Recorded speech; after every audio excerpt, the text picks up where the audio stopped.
People with depression experience, for at least 2 weeks, persistent sadness and the loss of interest in one's enjoyable activities.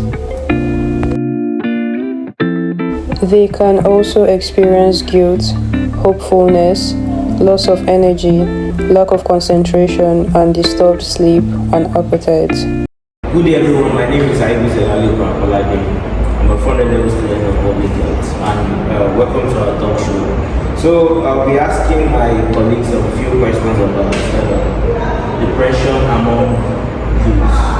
You kindly introduce yourself. I'm Adola Deborah, public health student from the level. And you? I'm Victoria Brown, public health student. Okay, so welcome to our talk show. So the first question will be, what's your take in the current increase of depression among youth? First of all, I would like to define what depression is.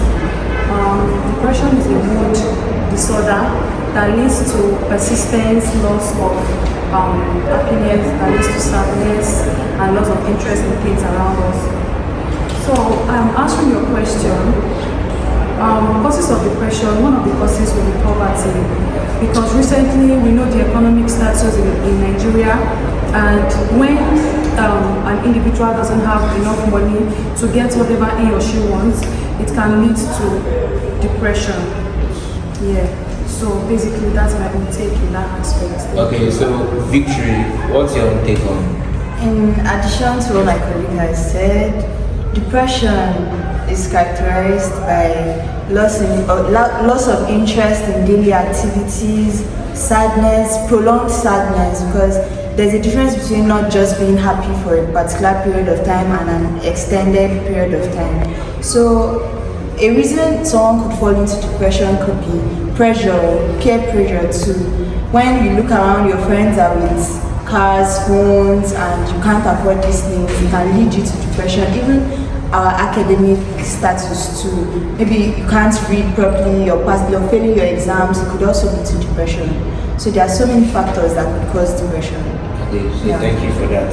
So next question I'll be asking is, what measures do you think should be put in place to reduce the current increase of depression among youth? Okay, firstly, I would say that getting counseling from a professional, I think it's going to help an individual who is being depressed or is close to being depressed.